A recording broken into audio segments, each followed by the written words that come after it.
ಗಂಗೆ ಚ ಯಮುನೆ ಚೈವ ಗೋದಾವರಿ ಸರಸ್ವತಿ ನರ್ಮದೇ ಸಿಂಧು ಕಾವೇರಿ ಜಲಸ್ಮಿನ್ ಸನ್ನಿಧಿಂ ಕುರು.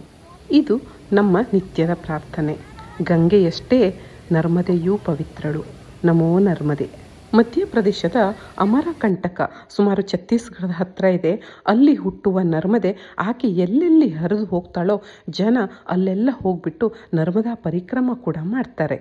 ನಾನು ನನ್ನ ಹಿಂದಿನ ವಿಡಿಯೋದಲ್ಲಿ ಮಧ್ಯಪ್ರದೇಶದ ಪ್ರವಾಸ ಭೋಪಾಲಕ್ಕೆ ಮೊದಲು ಹೋಗಿದ್ದರ ವಿಡಿಯೋಗಳನ್ನು ನಿಮ್ಮ ಜೊತೆ ಶೇರ್ ಮಾಡಿಕೊಂಡಿದ್ದೆ. ಭೋಪಾಲದಿಂದ ವಂದೇ ಭಾರತ್ ರೈಲನ್ನು ಏರಿ ಸುಮಾರು 5 ತಾಸುಗಳ ಪ್ರಯಾಣದ ನಂತರ ನಾವು ಬಂದು ಇಳಿದಿದ್ದು ಜಬಲ್ಪುರ್. ಈ ದಿನ ಜಬಲ್ಪುರ್ ನೋಡೋಣ ಬನ್ನಿ. ದೇಶ ಸುತ್ತಬೇಕು, ಕೋಶ ಓದಬೇಕು ಅಂತ ಶುರು ಮಾಡಿದ ನನ್ನ ಜೀವನ ಪಯಣದಲ್ಲಿ ನಮ್ಮ ಭಾರತ ದೇಶದ ಎಲ್ಲ ರಾಜ್ಯಗಳು ಉತ್ತರದಿಂದ ದಕ್ಷಿಣದ ತನಕ ಹೋಗಿ ಬಂದೆ. ಕೆಲವಷ್ಟನ್ನು ಬಿಟ್ಟಿದ್ದೀನಿ, ಛತ್ತೀಸ್ಗಢ, ನಾಗಾಲ್ಯಾಂಡ್ ಆ ಥರ. ಅದಕ್ಕೂ ಕೂಡ ಹೋಗುವ ಒಂದು ಆಸೆ ಇದೆ. ನಾನು ಹೋದ ಜಾಗದ ಎಲ್ಲ ವಿಡಿಯೋಗಳನ್ನು ನನ್ನ ಈ ಜೀವನ ಪಯಣ ಯೂಟ್ಯೂಬ್ ಚಾನಲ್ನಲ್ಲಿ ದಾಖಲಿಸಿದ್ದೇನೆ. ಜನ ನೋಡೋರು ಕಡಿಮೆ ಇರಬಹುದು, ಆದರೆ ಈ ಯೂಟ್ಯೂಬ್ ಚಾನಲ್ನಲ್ಲಿ ಅದು ಯಾವಾಗಲೂ ಶಾಶ್ವತವಾಗಿರುತ್ತೆ. ನನಗೆ ಯಾವಾಗ ಬೇಕಾವಾಗ ನೋಡ್ಕೊಳ್ಳಬಹುದಲ್ಲ ಅನ್ನೋದು ನನ್ನ ಒಂದು ಉದ್ದೇಶ. ನನ್ನ ಈ ದೇಶ ಸುತ್ತುವ ಹವ್ಯಾಸಕ್ಕೆ ಧನ, ಧೈರ್ಯ, ಉತ್ಸಾಹ ಎಲ್ಲದೂ ಬೇಕು. ಇನ್ನೊಂದು ಕೆಲವಷ್ಟು ವರ್ಷ ಮಾತ್ರ ಇದು ನನ್ನ ಜೊತೆಗೆ ಇರ್ಲಿಕ್ಕೆ ಸಾಧ್ಯ ಅಂತ ಅನಿಸುತ್ತೆ. ಯಾಕೆಂದರೆ ಇದು ಯಾವುದೂ ಶಾಶ್ವತ ಅಲ್ವಾ?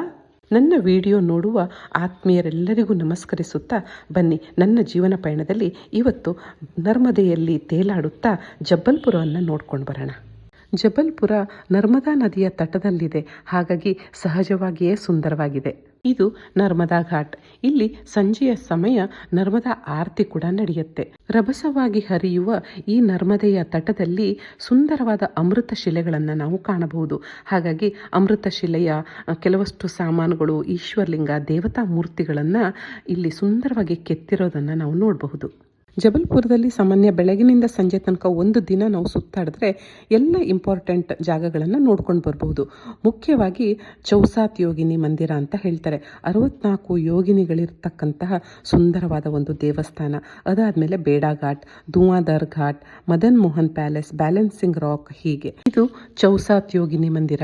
ಎಂದೋ ಇದರ ಬಗ್ಗೆ ನಾನು ಕೇಳಿದ್ದೆ, ಇವಾಗ ನೋಡುವ ಒಂದು ಭಾಗ್ಯ. ನರ್ಮದಾ ನದಿಯ ತಟ ಬೇಡಾ ಘಾಟ್ ಹತ್ರ ಸುಮಾರು ಎತ್ತರ ಹತ್ತಿ ಹೋಗಬೇಕು.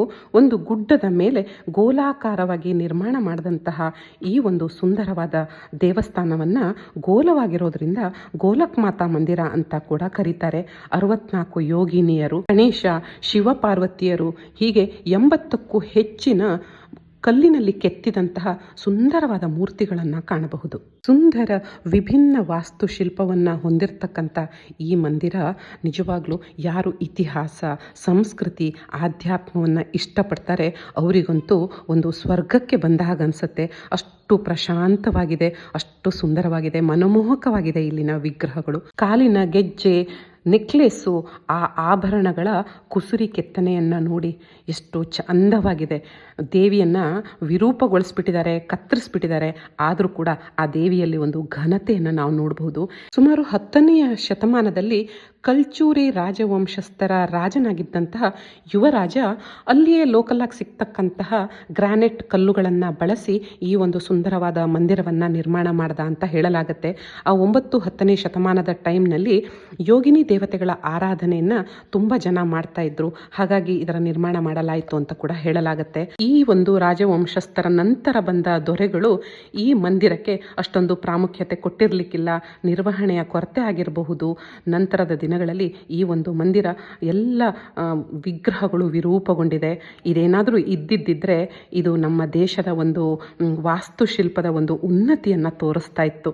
ಎಷ್ಟು ಸುಂದರವಾಗಿದೆ. ಪ್ರತಿಯೊಂದು ಮೂರ್ತಿಗಳು ಮತ್ತೆ ನೋಡೋಣ ಅನ್ನೋಷ್ಟು ಆಕರ್ಷಕವಾಗಿದೆ.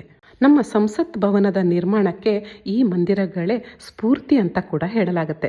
ಯಾಕೆಂದರೆ ನಮ್ಮ ಹಿಂದಿನ ಸಂಸತ್ ಭವನ ಹೀಗೆ ಇತ್ತು ಅಲ್ವಾ? ಸುತ್ತಲೂ ಯೋಗಿನಿ ಮೂರ್ತಿಗಳಿದ್ದರೆ ಮಧ್ಯದ ಗರ್ಭಗುಡಿಯಲ್ಲಿ ಅಂಬಿಕೆ, ದುರ್ಗಾ, ಗೌರಿಶಂಕರರ ಸುಂದರವಾದ ಮೂರ್ತಿಗಳನ್ನು ಕಾಣಬಹುದು. ಮೋಸ್ಟ್ಲಿ ಅವೆಲ್ಲ ಇತ್ತೀಚೆಗೆ ಬಂದಿದ್ದು ಅಂತ ಅನಿಸುತ್ತೆ. ಈ ಪ್ರಶಾಂತವಾದ ಮಂದಿರದಲ್ಲಿ ಸ್ವಲ್ಪ ಸಮಯ ಕಳೆದು ಮುಂದೆ ನಾನು ಹೋಗಿದ್ದು ಅಲ್ಲಿಯ ಕೆಳಗಡೆ ಇರ್ತಕ್ಕಂತಹ ಬೇಡಾ ಘಾಟ್. ಸುತ್ತಲೂ ಅಮೃತ ಶಿಲೆಯ ಬೆಟ್ಟ ಗುಡ್ಡಗಳು, ಮಧ್ಯದಲ್ಲಿ ವಿಶಾಲವಾಗಿ ಆಳವಾಗಿರುವಂತಹ ನರ್ಮದೆ ಹರಿತಾ ಇದ್ದಾಳೆ. ಇಲ್ಲೊಂದು ದೋಣಿ ವಿಹಾರ.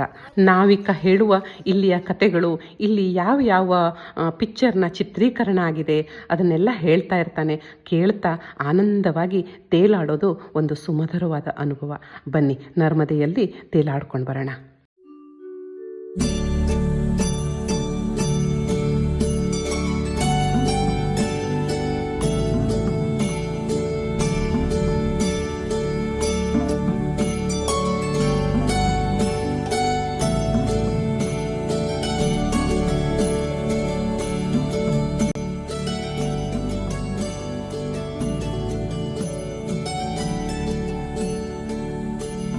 ಗುಲಾಬಿ, ಕೆಂಪು, ಹಳದಿ, ಬಿಳಿಯ ಅಮೃತ ಶಿಲೆಗಳು ಸೂರ್ಯನ ಒಂದು ಬೆಳಕಿಗೆ ಹೊಳೆಯೋದನ್ನು ಕಾಣಬಹುದು. ನಿಜವಾಗ್ಲೂ ಇಲ್ಲಿಯ ದೋಣಿ ವಿಹಾರ ಅಪೂರ್ವ ಅನುಭವ. ಸುಮಾರು 1-1.5 ಗಂಟೆಗಳ ಕಾಲ ಈ ನೀರಿನಲ್ಲಿ ನಮ್ಮನ್ನು ತೇಲಾಡಿಸ್ತಾರೆ. 150 ರೂಪಾಯಿ ಒಬ್ಬರಿಗೆ ತಗೋತಾರೆ. ನಿಜವಾಗ್ಲೂ ಅದೊಂದು ಅಪೂರ್ವ ಅನುಭವ. ಇದನ್ನು ನೋಡಿಕೊಂಡು ಮುಂದೆ ನಾವು ಹೋಗಿದ್ದು ನರ್ಮದೆ ಧುಮ್ಮಿಕ್ಕಿ ಹರಿಯುವ ದುವಾ ಘಾಟ್. ಜಬಲ್ಪುರದಿಂದ ಸುಮಾರು 25-30 ಕಿಲೋಮೀಟರ್ಗಳಷ್ಟು ದೂರದಲ್ಲಿದೆ ದುವಾ ಘಾಟ್ ಫಾಲ್ಸ್. ಅಮೃತ ಶಿಲೆಯ ಕಡಿದಾದ ಬೆಟ್ಟಗಳ ಮಧ್ಯದಲ್ಲಿ ನರ್ಮದೆ ಧುಮ್ಮಿಕ್ತಾಳೆ. ಕೆಳಗಡೆ ಕೂಡ ಹಾಸಿದಂತಿರುವ ಬಿಳಿಯ ಕಲ್ಲಿನ ಮೇಲೆ ಧುಮುಕಿದಾಗ ಒಳ್ಳೆ ಹಾಲು ನೊರೆ ಥರ ಕಾಣಿಸುತ್ತೆ. ಧುಮ್ಮಿಕ್ಕುವ ರಭಸಕ್ಕೆ ಒಳ್ಳೆ ಹೊಗೆ, ಅದರ ಒಂದು ಧೂಮ ಸುತ್ತಲೂ ಹರಡಿರುತ್ತೆ. ನಮ್ಮ ಮೈಗೆಲ್ಲ ಅದರ ಒಂದು ಸಿಂಚನ ಆಗತ್ತೆ. ಈ ಒಂದು ಜಾಗ ಮಾತ್ರ ನೋಡಲಿಕ್ಕೆ ತುಂಬ ಸುಂದರವಾಗಿದೆ. ಹೀಗೆಯೇ ಮುಂದೆ ಕಡಿದಾದ ಬೆಟ್ಟಗಳ ನಡುವೆ ಆಕೆ ಹರಿದು ಹೋಗ್ತಾಳೆ. ಈ ಒಂದು ಜಾಗದಲ್ಲಿ ನಮ್ಮ ಕಣ್ಣು, ಕ್ಯಾಮ್ರಾ ಕಣ್ಣು ಎರಡೂ ತೆರೆದಿರುತ್ತೆ. ಎಲ್ಲೂ ಕ್ಯಾಮ್ರಾ ಆಫ್ ಮಾಡೋದೇ ಬೇಡ ಅನಿಸುತ್ತೆ. ನಮ್ಮ ಕಣ್ಣನ್ನು ಮುಚ್ಚೋದು ಕೂಡ ಬೇಡ ಅಂತ ಅನಿಸುತ್ತೆ. ಇಲ್ಲಿ ನರ್ಮದೆಯಲ್ಲಿ ಪವಿತ್ರ ಸ್ನಾನವನ್ನು ಮಾಡ್ತಾರೆ. ಹಾಗೆಯೇ ಅಲ್ಲಿರುವ ಈಶ್ವರಲಿಂಗಗಳಿಗೆ ಅಭಿಷೇಕವನ್ನೆಲ್ಲ ಮಾಡಿ ಜನರು ಹೋಗೋದು ಒಂದು ವಾಡಿಕೆ. ಇಲ್ಲಿ ಕೇಬಲ್ ಕಾರ್ ಕೂಡ ಇದೆ. ಒಂದು ದಡದಿಂದ ಇನ್ನೊಂದು ದಡಕ್ಕೆ ವಿಹಂಗಮವಾಗಿ ಹರಿಯುವ ನರ್ಮದೆಯನ್ನು ಕಣ್ತುಂಬ್ಕೋತಾ ಹೋಗ್ಬೋದು. ಹಾಗೆಯೇ ಅಮೃತ ಶಿಲೆಯ ಕುಟ್ಟಾಣಿ, ಹಾಗೆಯೇ ಚಪಾತಿ ಮಣೆ ಇದನ್ನೆಲ್ಲ ಕೊಂಡ್ಕೋಬೋದು. ನಾವು ಕೂಡ ಒಂದೆರಡನ್ನು ತಗೊಂಡು ಮುಂದೆ ನಾವು ಬಂದಿದ್ದು ಮದನ್ ಮೋಹನ್ ಪ್ಯಾಲೇಸ್. ಮದನ್ ಮೋಹನ್ ಪ್ಯಾಲೇಸ್ಗೆ ಹೋಗಲಿಕ್ಕೆ ಕೂಡ ಸುಮಾರು 1-2 ಕಿಲೋಮೀಟರ್ಗಳಷ್ಟು ದೂರ ನಡಿಬೇಕು. ಈ ಪ್ರಾಂತ್ಯದಲ್ಲೆಲ್ಲ ಕಡೆ ನಾವು ಈ ಥರ ಶಿಲೆಗಳು, ಗುಡ್ಡ ಬೆಟ್ಟಗಳನ್ನೇ ಕಾಣಬಹುದು. ಈ ಗುಡ್ಡ ಬೆಟ್ಟದ ಮಧ್ಯದಲ್ಲಿಯೂ ಕೂಡ ಒಂದು ದಾರಿನಲ್ಲಿ ಒಂದು ಶಿವಾಲಯವನ್ನು ಕಂಡೆ. ತುಂಬ ಚೆನ್ನಾಗಿತ್ತು. ಅಲ್ಲೂ ಕೂಡ ಹೋಗ್ಬಿಟ್ಟು ಸ್ವಲ್ಪ ಸಮಯ ಪ್ರಾರ್ಥನೆಯನ್ನು ಮಾಡಿ ಹಾಗೆ ನಾವು ಮುಂದೆ ಸಾಗಿ ಹೋದೆವು. ಇಂದಿನ ಈ ಜಬಲ್ಪುರದ ಪ್ರವಾಸ ಮಾತ್ರ ಒಂಥರ ಅಡ್ವೆಂಚರಸ್ಸು, ಹಾಗೆಯೇ ಹಿಸ್ಟಾರಿಕಲ್ಲು. ತುಂಬ ಖುಷಿ ಕೊಡ್ತು.